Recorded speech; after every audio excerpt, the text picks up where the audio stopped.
Hej och välkomna till Lovisa Teppa. Jag heter Annika och vi befinner oss på min lilla kolonilott. Det är den andra helgen i augusti. Det är varmt, 29 grader, över 29 grader redan nu mitt på dagen. Det blir säkert 30 innan det är färdigt. Och vi hade lika varmt igår. Vi får se om det är den sista varma helgen eller de sista varma dagarna den här sommaren. Som jag tycker har varit väldigt fin. Några värmeböljor har vi haft men inte alls som nere på kontinenten. Eller i Storbritannien där de också har haft varmt och torka. Dock är det torrt här, det måste jag ju ändå säga. Som tur är så får man ju fortfarande vattna. Så det gör jag hela tiden nästan. Nej, det gör jag inte. Jag vattnar mina krukor hela tiden. Rabatterna vattnar jag ordentligt. En riktig rotblöta en gång i veckan. Sen får de klara sig, växterna, och det gör de. Det där med att småskvätta, det är inte bra. Bättre att vattna rejält och sällan. Jag har tagit det lugnt hittills den här helgen. Jag har rensat lite bland min stora ormroten eftersom den höll på att ta över rabatten trots att den är bara 1 år gammal. Den trivs med andra ord. Och sen så går jag mest runt nu och knipsar av vissna blommor. Det är precis det man orkar med tycker jag, en sån här varm dag. Dock så kommer jag lite senare i eftermiddag, eller möjligtvis imorgon kanske, för imorgon ska bli svalare, att plantera ut några saker.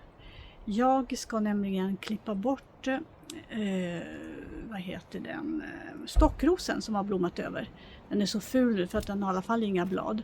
Så den ska jag ta bort och då blir det lite tomt. Så jag tänkte sätta en näva som marktäckare under stockrosen. Så har jag då klippt ner alla stockrosorna. Och det är som att plötsligt så fick jag se himlen igen. De var ju så höga. Och de är där nere. Det är ju perenna stockrosor. Där nere är det en som redan skjuter nya blad. Jag ska klippa bort de där största som är angripna av rost. Nu försöker jag hålla den här rabatten fuktig och se om det hjälper mot rosten. Rosen här som är Generous Gardener blommar om.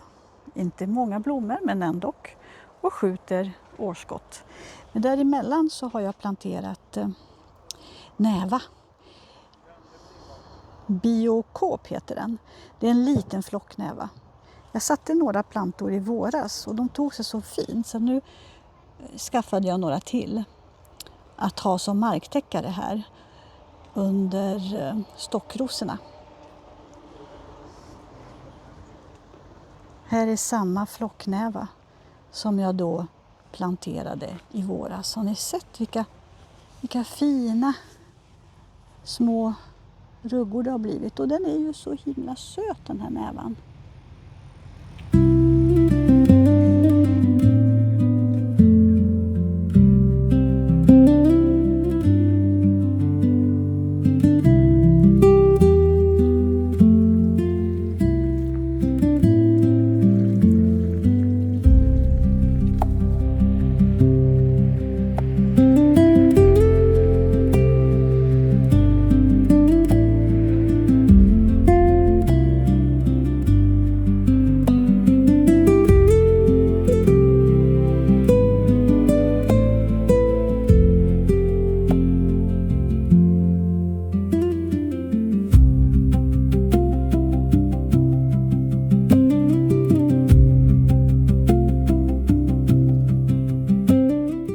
Så märkligt det här, för varenda gång som jag kommer ut till lotten så tänker jag men nu ska jag bara sätta mig och njuta och läsa en bok eller en trädgårdstidning.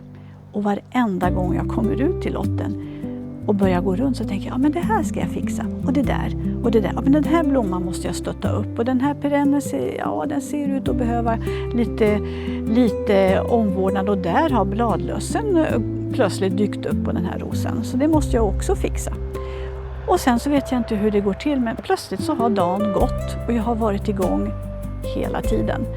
Men säg bara swish, så är klockan 5 och så är det dags att åka hem igen. Visst är det märkligt?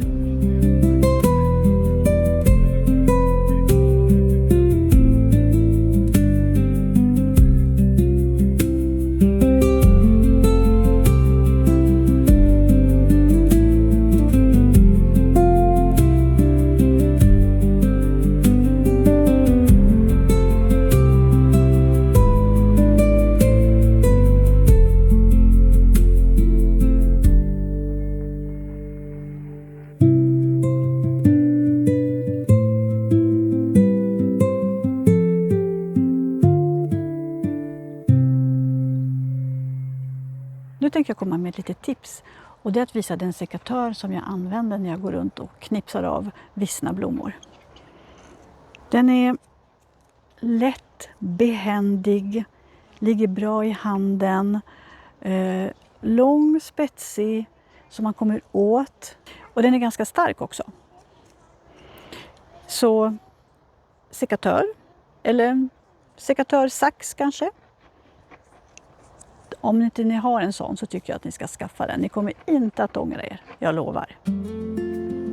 Det var det hela för den här gången. Jag önskar er en fin dag. Och jag säger på återseende.